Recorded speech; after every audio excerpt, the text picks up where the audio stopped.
Railway station, bus stop आदि पर कुछ लोग अपने वस्तुओं को बेचते रहते हैं। ऐसे ही बस के अंदर एक व्यक्ति कुछ किताबें बेच रहा था। महज 20 रुपये में 5 किताबें। उसमें जनरल नॉलेज की किताब भी थी, कुछ पहाड़ों की किताब भी थी, साथ ही किताब थी एक काले जादू की। काले जादू की किताब में कुछ ऐसी बातें लिखी थीं जैसे संतान की प्राप्ति हो, किसी को वशीकरण करना हो, ऐसी बहुत सारी जानकारी लिखी हुई थी। और जैसे ही वो व्यक्ति अपनी किताबों को बेच रहा था, बेचते बेचते हर किताब की विशेषता भी बता रहा था। इस गाड़ी के अंदर एक दंपति बैठा हुआ है और दंपति उन 20 रुपये में से सारी किताबों को ख़रीद लेते हैं और ख़रीदने के बाद बस में बैठे बैठे ही किताबों के पन्ने पलटना शुरू कर देते हैं। और पलटते पलटते कब ना जाने उन्हें उनकी जो ज़रूरत थी, वो किस्सा, वो कहानी, वो बात उसमें लिखी हुई थी। उस बात के लिए वो पिछले 21 साल से इंतज़ार कर रहे थे। और जैसे ही वो घर पहुंचते हैं, उस किताब में जो लिखा हुआ था ठीक वैसी ही प्लानिंग करने की कोशिश में जुट जाते हैं और कई दिनों की कड़ी मशक्क़त के बाद आखिरकार उस प्लानिंग में कामयाब हो जाते हैं। लेकिन जब ये बात लोगों को, आसपास के हों या ज़िले के हों या प्रदेश के हों, जब इन्हें पता चलता है तो लोग सुनकर हैरान थे, परेशान हो जाते हैं कि कोई व्यक्ति आखिरकार इतना बड़ा कदम कैसे उठा सकता है। न केवल उस ज़िले के डीएम को बल्कि प्रदेश के मुख्यमंत्री योगी आदित्यनाथ को भी ट्वीट करने पर मजबूर होना पड़ता है। उन्हें भी इस दंपति के बारे में स्पेशल एक नोट लिखना पड़ता है, जिसको सुनकर शायद आप भी हैरान हो जाएंगे, आप भी परेशान हो जाएंगे। आदाब, नमस्कार, सत श्री अकाल। मैं उस्मान सैफ़ी। आज की जो सच्ची घटना मैं आपको सुनाने जा रहा हूँ, ये सच्ची घटना है उत्तर प्रदेश का एक ज़िला है कानपुर देहात। बात कर रहा हूँ 14 नवंबर 2020 की शाम लगभग 6 बजे के आसपास। अभी ना केवल अंधेरा था, ना दिन निकला हुआ था पूरी तरह से। मोहल्ले के बच्चे आपस में खेल रहे थे और लुक्का छुपी का खेल जब खेलते खेलते एक बच्ची, जिसकी उम्र लगभग 7 साल के आसपास, नाम उसका गुड़िया कहती है कि इस बार डैन मैं बनूंगी, यानी कि वो बनने वाली थी डैन। और सब बच्चे इधर उधर छुप जाते हैं और अचानक ही बच्चे छुपे हुए उस गुड़िया का इंतज़ार कर रहे थे। काफ़ी देर हो जाती है लेकिन गुड़िया वापस लौट कर नहीं आती। जब गुड़िया वापस लौट कर नहीं आती, बच्चों को चिंता होने लगती है। बच्चे इसके घर जाते हैं। घर जाकर कहते हैं कि आंटी जी, आपकी बेटी डैन बनी हुई है, आपकी बेटी को इस बार खेल खेलना था लेकिन वो गायब हो गई है, घर आ गई, जल्दी से उसे भेज दो। उसकी माँ कहती है कि वो तो घर आई ही नहीं है, तुम किसकी बात कर रहे हो। लेकिन बच्चे उसको घर में तलाश करने लगते हैं। जब बच्चे यहाँ से तलाश करके वापस अपने अपने घर मायूस होकर चले जाते हैं, गुड़िया उन्हें नहीं मिलती है। और कई घंटे बीत जाने के बाद भी उस बच्चे के माँ बाप को भी अपनी गुड़िया दिखाई नहीं देती। तब उन्हें लगता है कि गुड़िया सचमुच कहीं ना कहीं गायब हो गई है, कुछ ना कुछ तो बात है। अब अपनी गुड़िया को तलाशने के लिए वो पड़ोसी के घर जाते हैं, दूसरे घर जाते हैं, तीसरे घर जाते हैं। हर घर घर जाकर वो पूछते हैं कि क्या तुमने हमारी गुड़िया को देखा है। जब कई घंटे बीत जाते हैं, ये छोटी दीपावली थी, बच्चे पटाखे छोड़ रहे थे, खुशियों की तैयारी चल रही थी। अगले दिन दीपावली है, छोटी दिवाली पर जो लोग कुछ पकवान बना रहे थे, इस तरह की तैयारी चल रही थी और इनकी बच्ची अचानक से गायब हो जाती है। ये बहुत बड़ी बात होती है। परिवार के लोग इकट्ठा होकर सीधा कोतवाली पहुंचते हैं और वहां जाकर आप बीती बताते हैं। कहते हैं कि हमारी बेटी गुड़िया बाहर खेल रही थी, अचानक से गायब हो जाती है, उसका किसी ने अपहरण कर लिया है। पुलिस इस मामले को गंभीरता से लेती है। पुलिस और गांव वाले उस बच्ची को तलाशना शुरू कर देते हैं। पूरी रात निकल जाती है लेकिन उस बच्ची का कहीं अता पता नहीं चलता है। अगला दिन निकलता है और दिन निकलने के बाद फिर से पुलिस, गांव वाले और उस परिवार वाले, रिश्तेदार, सभी लोग उस बच्ची को तलाश रहे थे। उस बिटिया का कहीं कुछ पता नहीं चल रहा था। तभी गांव की एक बच्ची कहती है, एक बेटी कहती है कि मैंने जो अंकुल है ना, अंकुल के साथ उस गुड़िया को देखा था सबसे आखिर में, जब वो डैन बनने जा रही थी। वो बच्ची उनके साथ खेल नहीं रही थी, अगर वो खेलती तो शायद सब बच्चों को मालूम हो जाता।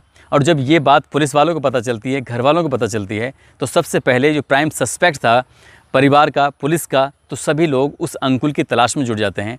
आखिरकार कड़ी मशक्क़त के बाद अंकुल पुलिस के हाथ चढ़ जाता है और फिर पुलिस उससे पूछताछ करती है, बहुत सारी बातें करने की कोशिश करती है। लेकिन अंकुल था कि लगातार अपने बयान पर बयान बदल रहा था, वो पुलिस को गुमराह करने की कोशिश कर रहा था।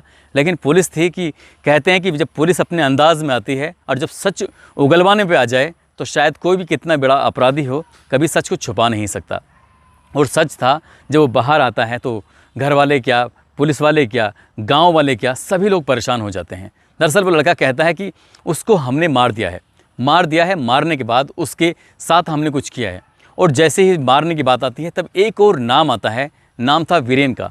वीरेन को भी बुलाया जाता है और इनसे थाने ले जाकर जब इनसे सख्ताई से पूछताछ की जाती है तब वो चौंकाने वाली बात करते हैं। वो लड़का कहता है कि जो मेरी चाची है और मेरे चाचा, उनकी शादी को लगभग 21 साल का समय हो गया है। उनकी शादी हुई थी 1999 में, लेकिन उनको कोई बच्चा पैदा नहीं हो रहा था। ऐसा कौन सा डॉक्टर था, ऐसी कौन सी महिला डॉक्टर है, ऐसा कौन सा ओझा है, तंत्र मंत्र में विश्वास रखने वाले, या फिर मुल्ला हो, मौलवी हो, कोई भी हो, ऐसा कौन सा दरवाज़ा, पीर, मज़ार, मंदिर, मस्जिद, कहाँ कहाँ नहीं गए वो। और वो हर जगह जाकर बस एक ही ख्वाहिश थी कि उनको एक बच्चा पैदा हो जाए तो उनकी ज़िंदगी भी खुशहाल ज़िंदगी हो जाएगी। लेकिन कोई भी उनके तंत्र मंत्र विद्या जो भी थी, कोई काम में नहीं आ रहा था। ना नीम हकीम, ना ही डॉक्टर, कोई जब काम नहीं आ रहा है तो ये दंपति परेशान हो जाता है। और इस दंपति को एक ऐसी किताब मिल जाती है जिस किताब के अंदर लिखा था कि अगर आपको संतान नहीं है तो संतान प्राप्ति के लिए नुस्खा है, बस आपको ये करने की ज़रूरत है। उसमें साफ साफ लिखा था कि आप किसी बच्चे की बलि चढ़ाकर उसके कलेजा, उसका गुर्दा, उसके जो दिल है, उसके फेफड़े, इनको निकालो और इसको निकालने के बाद रोटी से खा जाओ तो तुम्हारी संतान की प्राप्ति होगी। तुम्हें मनचाहा संतान मिलेगी और वो बहुत ही खूबसूरत होगी, ब्रिलियंट होगा और वो भविष्य में भी कुछ अलग ही करेगा। जब ये बात इस दंपति को पता चलती है तो दंपति एक खोज में लग जाती है, एक बच्चे की तलाश में, ताकि उसकी बलि दी जा सके। अब इसके लिए ये कोशिश तो करते हैं लेकिन हिम्मत नहीं जुटा पा रहे थे, इसलिए इन्होंने अपने भतीजे अंकुल को चुना और अंकुल ने चुना अपने दोस्त वीरेन को। ये दोनों मिलकर प्लानिंग करते हैं। अंकुल को दिए जाते हैं 500 रुपये और वीरेन को दिए जाते हैं 1000 रुपये, यानी कि 1500 रुपये में ये सौदा हो चुका था। इसके बाद ये दोनों बच्चे की तलाश में जुट जाते हैं और दीपावली से ठीक एक दिन पहले ये बच्चे जब खेल रहे थे तभी गुड़िया का नंबर आता है डैन बनने का। उसको जाना था और फिर बच्चों को तलाश करना था। इसी बीच में उससे कहा जाता है कि अंकुल कहता है कि बेटा क्या तुम्हें पटाखे चाहिए, क्या तुम कुछ खाने पीने की चीज़ लोगी? तो वो बच्ची उसकी बातों में आ जाती है, उसे वो टॉफ़ी देता है, उसे वो पटाखे देता है। उसकी जो ज़रूरत की चीज़ थी, जो बच्चों के खेल खिलौने होते हैं, वो पहले से ही उसने इंतज़ाम किया हुआ था। इस बच्ची को ले जाने के बाद पहले ये छुपा कर रख लेते हैं, क्योंकि उन्हें पता था जैसे ही बच्ची गायब होगी गांव वाले इनको तलाश करने की कोशिश करेंगे। अगर ये मिल जाएंगे तो बात बहुत ज़्यादा ख़राब हो सकती है, इसलिए थोड़ा दूर लेके इसे जाते हैं। और दूर ले जाने के बाद उस बच्ची को ये बिल्कुल शांत कर देते हैं, डराते हैं, धमकाते हैं, कहते हैं कि अगर तुमने बोलने की, चिल्लाने की, चीखने की कोशिश की तो अंजाम अच्छा नहीं होगा। उधर गाँव वाले उस बच्ची को तलाश कर रहे थे, इधर ये बच्ची के साथ होते हैं। जो 1500 रुपये इन्हें मिले थे, उन 1500 रुपये में से कुछ पैसों की ये शराब लेके आते हैं और बैठकर इत्मीनान से शराब पीते हैं। तभी बीरेन कहता है अंकुल से कि इस लड़की की तो बलि दी जाएगी, क्यों ना इसका कुछ फ़ायदा उठाया जाए। जब बात फ़ायदा उठाने की आती है, वो बहुत ज़्यादा नशे में होते हैं। तभी दोनों मिलकर उस बच्ची के साथ दरिंदगी करते हैं, गंदा काम करते हैं। और गंदा काम करते करते वो बच्ची मर जाती है। उसकी जब मौत हो जाती है, मरने के बाद भी उसके साथ वैसे ही करते हैं। घर से वो कुछ ऐसे दराती वगैरह कुछ ऐसे सामान लेके गए थे जो खेत पर किसान लेके जाता है। उसे ले जाने के बाद उस बच्ची का पेट फाड़ते हैं। उसके अंदर से कुछ उसके ऑर्गेन्स थे, चाहे उसमें दिल हो, चाहे फेफड़े हों या कलेजा हो, उसे निकाल रहे थे। उन्हें नहीं मालूम था दिल क्या होता है, कलेजा क्या होता है, फेफड़े क्या होते हैं, लेकिन उन्होंने एक एक चीज़ को निकालते रहे और निकालने के बाद उसे बाहर फेंकते रहे। और वहाँ से जो सामान निकालना था, जो ज़रूरत की चीज़ें थीं, उसे एक थैले में भरते हैं और सीधा अपने चाचा और चाची के घर पहुंच जाता है। वीरेन अपने घर जाकर आराम से सो जाता है और चाची को ले जाकर देते हैं कि चाची जो तुमने सामान मंगाया था ये रहा। इसके बाद वो घर जाकर उसे चाची को देते हैं। चाची अपने हिसाब से उसमें नमक मिर्च मसाला लगाने के बाद उसको वो पकाती है और पकाने के बाद उस बच्चे की कलेजे, उसके दिल, उसके जो फेफड़े थे, उसको वो रोटी से मिलाकर दोनों पति और पत्नी खा जाते हैं। अब उन्हें इंतज़ार था कि अब बहुत जल्दी वो दंपति कहीं ना कहीं माता पिता बन जाएंगे। उन्हें दाम्पत्य जीवन का सुख मिलने वाला है, उन्हें माता पिता का भी सुख मिलने वाला है, उनका जो बुढ़ापा है वो बहुत अच्छे से गुजरने वाला है। अभी ये सब कुछ सोच ही रहे थे। बीरेन और अंकुल पुलिस के हवाले आ चुका था, उन्होंने पुलिस ने पकड़ लिया था, सच उन्होंने उगलवा लिया था। उस दंपति को पकड़ते हैं, इन दोनों को पकड़ने के बाद गिरफ्तार करते हैं और जेल भेजते थे। जब ये ने जेल भेज रहे थे तब ये बात सोशल मीडिया के माध्यम से, अखबारों के माध्यम से लोगों को पता चलती है। लोग हंगामा शुरू कर देते हैं, धरना प्रदर्शन शुरू कर देते हैं।